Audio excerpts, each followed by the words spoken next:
Today, we're doing one of the greatest, and I use that term very, very loosely, Christmas movies ever made. Some call it Christmassacre. Some call it Secret Santa. No, a movie known by two names has to be one of two things. It either has to be so bad it's good, or it has to be so bad it's bad. And this falls into the latter category, even though the end scene almost makes up for how bad it is. Now, it's called Christmassacre if you search for it on Prime. Well, it's on Freevee technically. But it's called Santa's Secret Santa if you search for it anywhere else. So here we go. We're jumping into this movie with high hopes, and they're about to be dashed. This movie opens with two girls coming home drunk from the bar, and the one throws up on the other one. Great opening. Now, one girl goes in and takes a shower, which we don't get to see. There's no nudity. Well, there is nudity in this movie, but it is male nudity. It would make Darcy, the male girl, very happy. So one girl takes a shower and comes back and finds a Secret Santa box on her bed. It contains a power drill.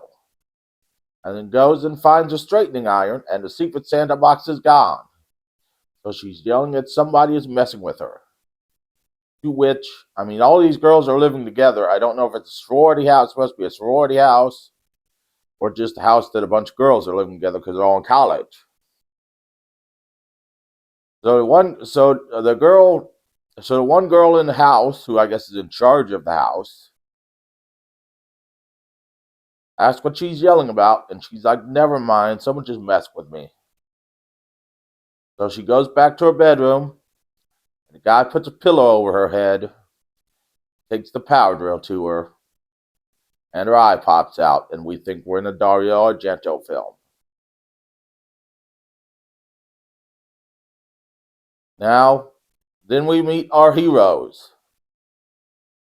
Guy whose name I don't remember. I think his name's Brandon. Brian, his name's Brian.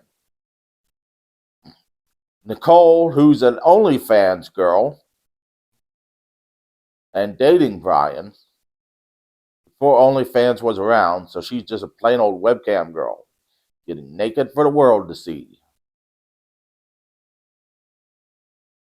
The other girl in the house, Carissa, and the guy who waited to study till last minute for his history exam. What's his name? There's something weird. It wasn't Wyatt. I don't remember what his name was. He's a bald guy. Looks like John Cryer bald with a bad mustache. Yeah, really funny looking.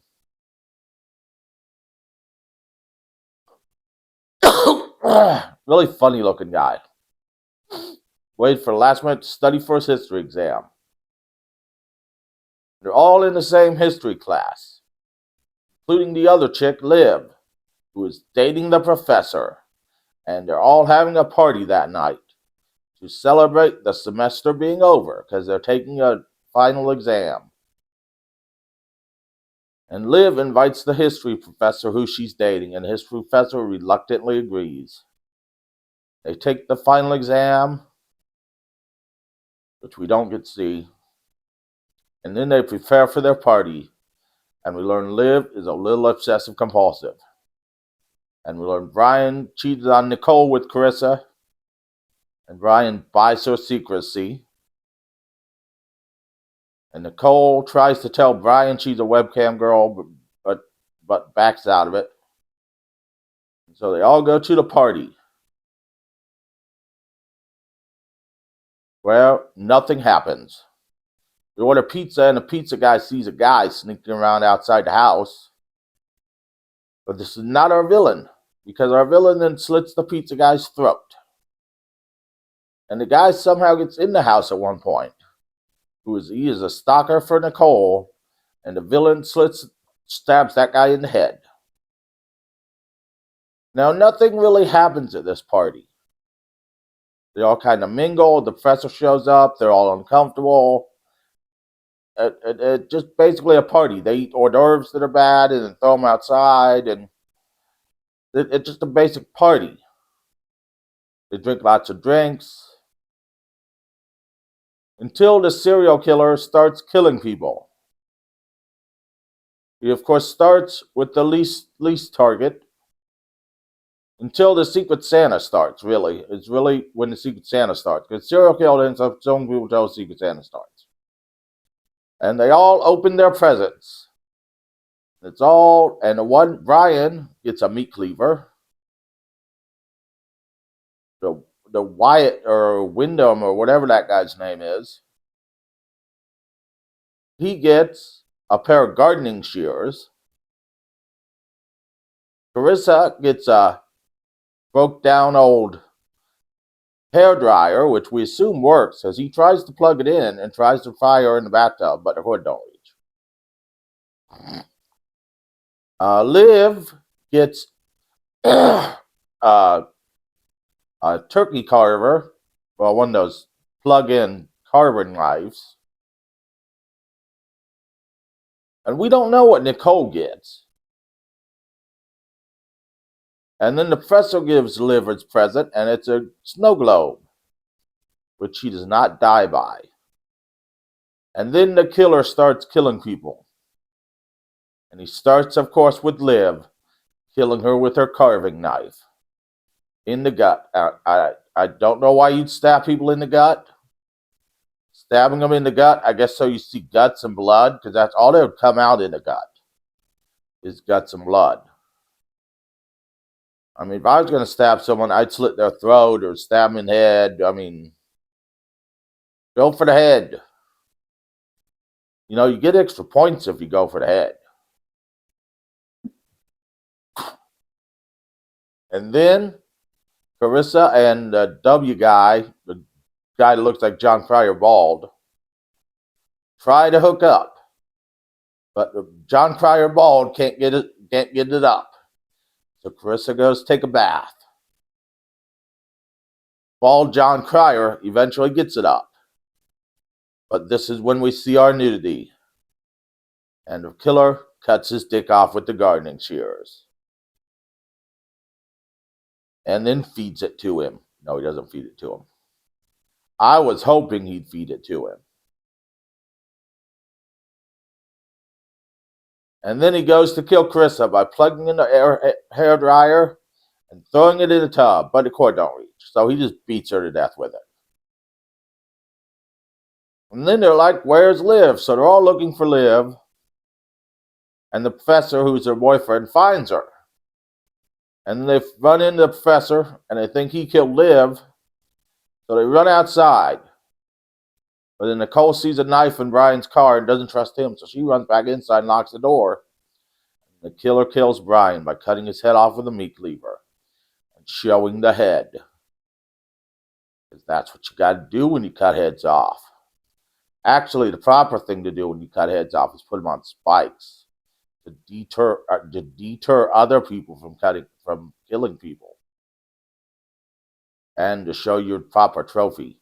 Or you turn the heads into coffee mugs. That's a good thing to do with heads when you cut them off, is turn them into mugs. That way you can continue to drink out of skulls of your enemies.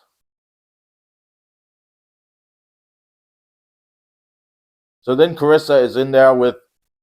So then Carissa grabs a fire poker, and she's in there with the history professor, whose name is Preston, by the way. Preston, I don't remember his last name. That's his last name. I don't remember his last name. His name's Preston. I don't remember his last name. It's a very odd name for a history professor, but he's Mexican, so it's probably pronounced in a Mexican way. But I pronounce it in the English way because I don't show any reverence toward Mexican culture. Who then takes a screwdriver in the ear. So then the killer tries to kill Nicole, but she stabs one of them, but there are three of them. And then they knock Nicole out, and then they reveal themselves to be the carolers who are shown throughout the entire movie. And she asks why. And the man, the male caroler, because there's two others, and one is bleeding out because Nicole stabbed her in the belly, goes into a 2-hour spiel about how he didn't get a toy he wanted for Christmas one year, and that's why he's killing people. And the one who's bleeding out dies in the process. So then they send Nicole's package to her, tell her to open it up so she can see how she's going to die. But Nicole escapes, slices the male one with a piece of glass from a broken bottle, and then stabs the female one in the gut. Once you get a gut kill, you go for the head, you get more points. And then there's a battle between Nicole and the man. Nicole gets stabbed in the gut. Nicole runs him through with a fire poker, but he says he's not through and walks away. Nicole almost dies, but then we go to 1 year later. Nicole's alive. She's got her own place. She's got multiple locks on the doors. I've only got one lock on my door. And it's 10 feet tall and bulletproof.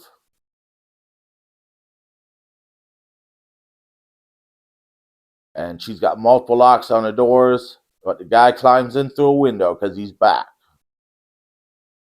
And Nicole sets up a trap and then cuts his leg off.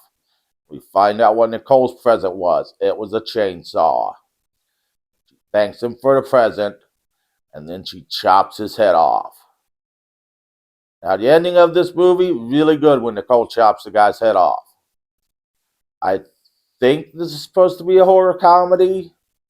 I'm not sure because it's really not funny. It's got some good scares. It's got a lot of good blood. It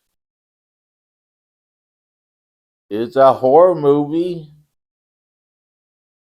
Yeah, it's not very good. As I said earlier, a horror movie known by too many names is either one of two things. It's either so bad it's good, or it's just bad. This is one of the ones that's just bad. So go check out Christmassacre if you're searching for it on Prime, or Secret Santa if you're searching for it on anything else. It's on Tubi. It's on Freevee.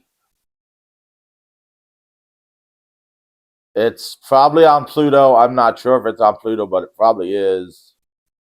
I swear to God, this movie, I think, was shot on Super 8.